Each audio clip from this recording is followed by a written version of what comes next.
Dear friends, welcome to this week's virtual drasha. This week we have the incredible privilege of Parshas Korach, and in it we read of the dramatic rebellion of Korach against Moshe Rabbeinu. Korach assembles a group of people, 250 other followers, but again, many others joined in this rebellion as well. And it wasn't just a rebellion against Moshe Rabbeinu, it was really like most of the rebellions of Klal Yisrael, a rebellion against HaKadosh Baruch Hu himself. Korach comes forward with one simple agenda. Kulona Kedoshim, we're all holy.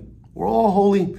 At the end of the day, who said that you're holy, or who said that you're more special, Moshe Rabbeinu? Who said that you should rule over us? Really deeper, Korach felt that Moshe Rabbeinu had engaged in a power grab, making his brother Aaron the high priest, the Kohen Gadol, making himself the leader, the Navi, the Melech.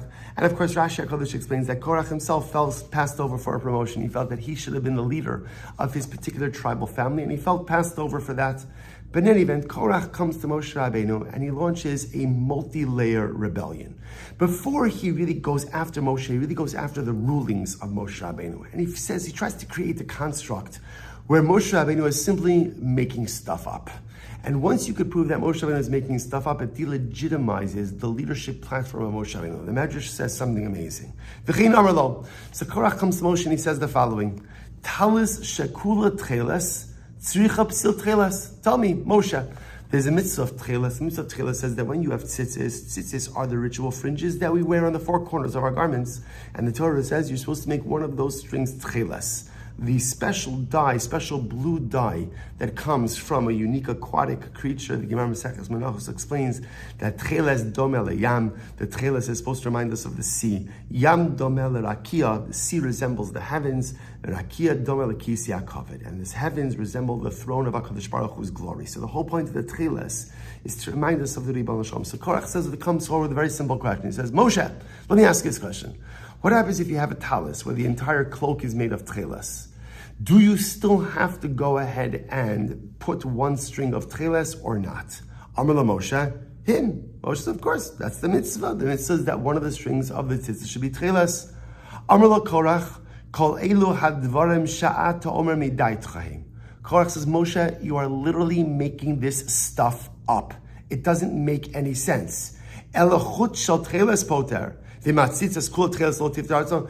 normally one string of tcheles is enough to exempt the entire garment, if the entire garment is made of tcheles, that's not enough. You still need a string. Moshe Rabbeinu, that doesn't make ela ein dvarecha ela divrei shkarim. Very strong words. So Korach says to Moshe, you're a liar. You're a liar. You're simply making this stuff up because what you're saying is totally illogical and nonsensical. What does Korach do? The Medrash goes on. Miyad ma'asa Korach tziva va'asa reish netleza. So Korach makes 250 talisos, 250 cloaks, each of them made fully of tcheles. The tzitzis on each of these cloaks didn't have tcheles. He brings these 250 men, comes to Moshe Rabbeinu, and now in a public setting says to Moshe, what is the halacha?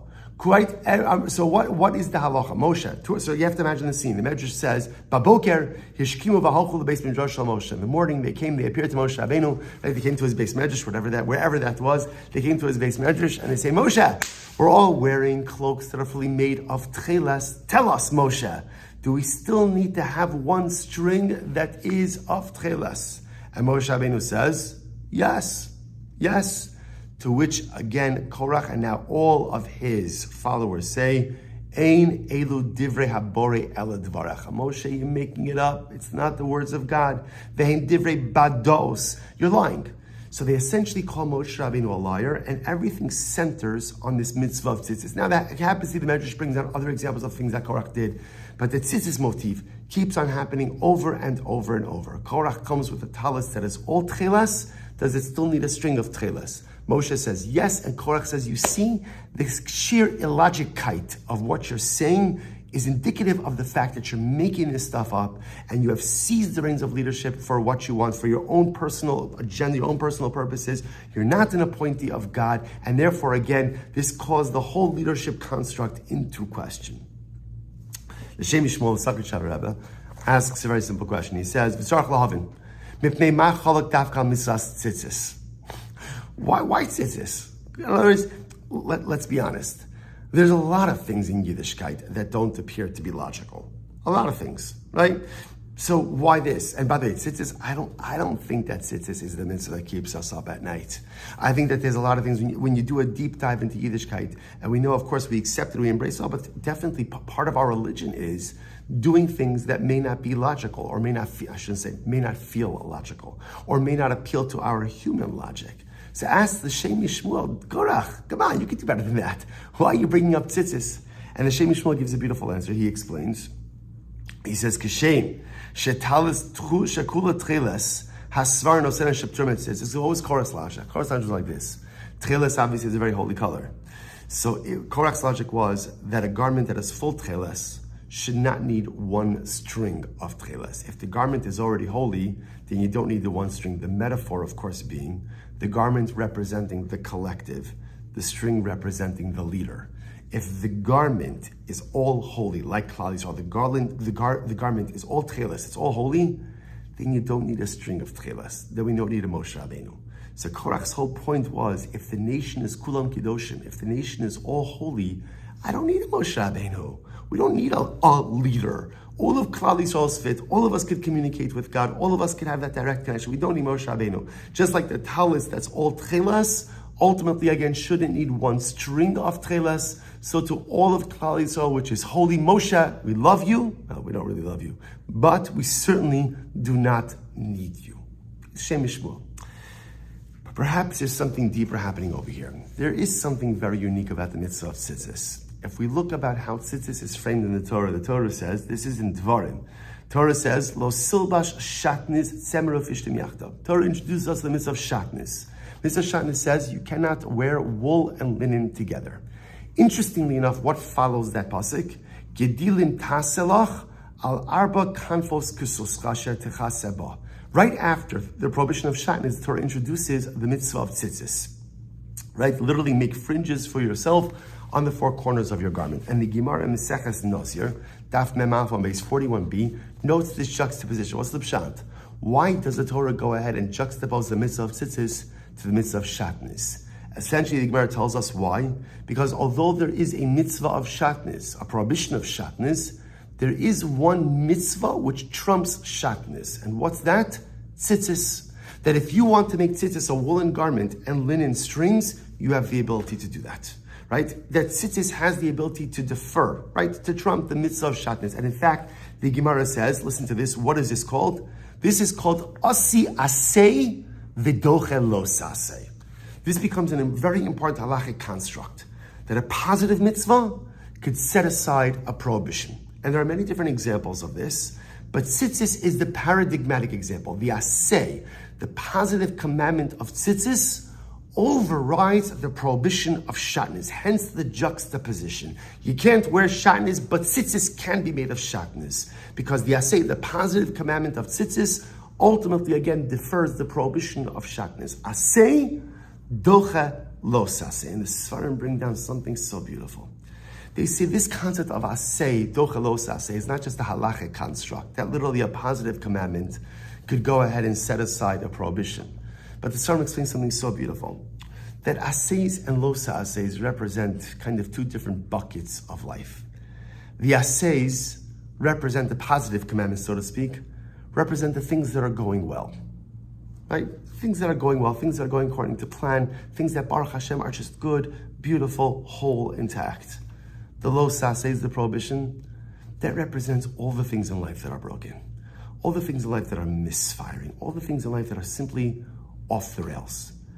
And the Sfarim explained that at any given moment in life, every Yid, every Jew, has aseis and lo sa'aseis. There are the things that are going right, and there are things that are not going right.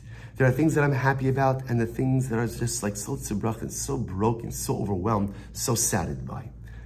But the essence of life, the whole nakuda, the whole essence of successful living, is what do you allow to define the nature of your life?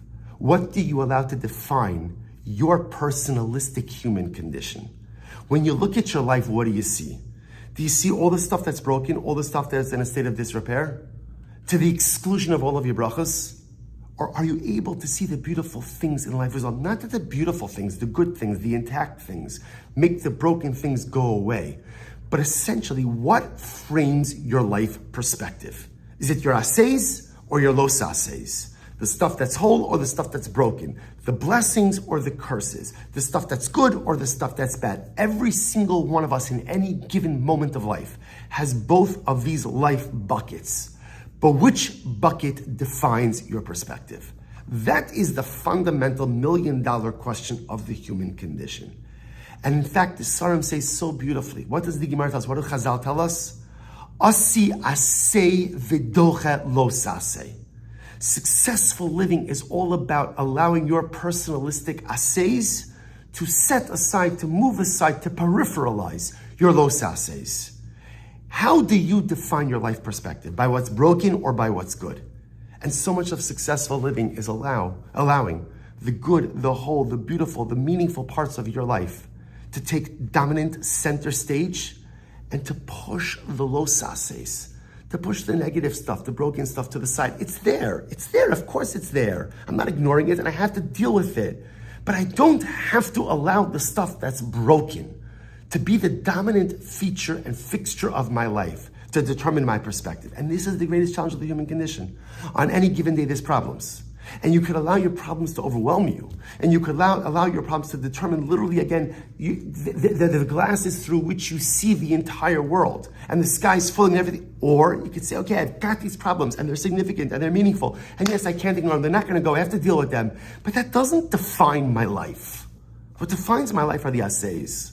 What defines my life are the brachas, the beautiful brachas, that all too often I do not take inventory of. That all too often I'm not attentive enough because I'm so hyper-focused on the stuff that's broken. I'm so hyper-focused on the los ases that I forget all of the beautiful ases. And dear friends, herein lies Korach's problem.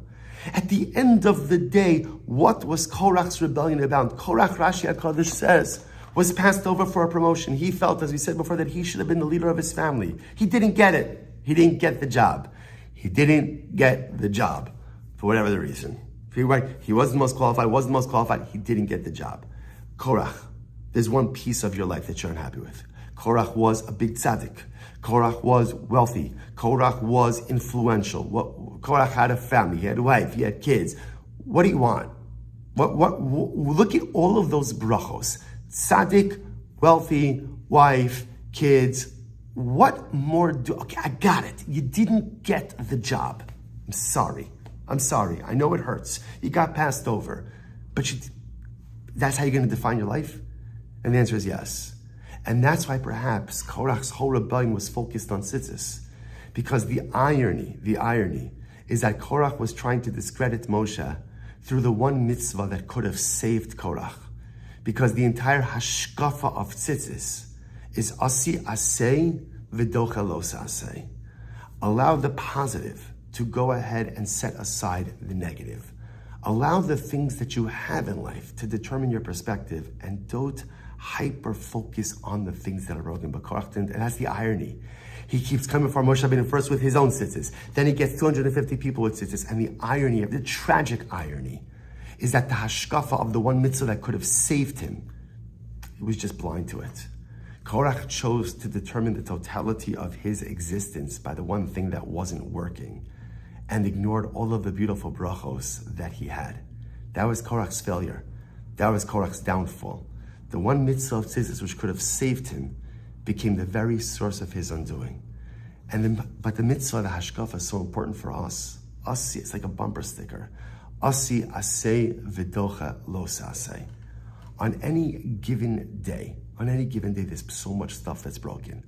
On any given day, there are so many things that are in a state of disrepair. But on any given day, there's also a lot of bracha. Which one do you determine? Which one do you allow to determine your outlook on life? There's a beautiful quote by Viktor Frankel. Viktor Frankel, in his book, Man's Search for Meaning, writes, "Everything can be taken from you but one thing, the last of human freedoms, to choose one's attitude in any given set of circumstances, to choose one's way. Each moment is a choice." Or said a little bit differently, Asi asei v'docha los asei. Korach did not have the koach to frame his life through the right lens of perspective. May we be zochem Yirtzeh Hashem, not just to wear tzitzis on our bodies, but to carry the mitzvah of tzitzis in our heart and in our soul. and to recognize that although there may be many things which are broken, there's so much good, there's so much beauty, and let's allow that to define our perspective in the time ahead. Wishing everyone a good night of Shabbos and a beautiful Shabbos Kodesh.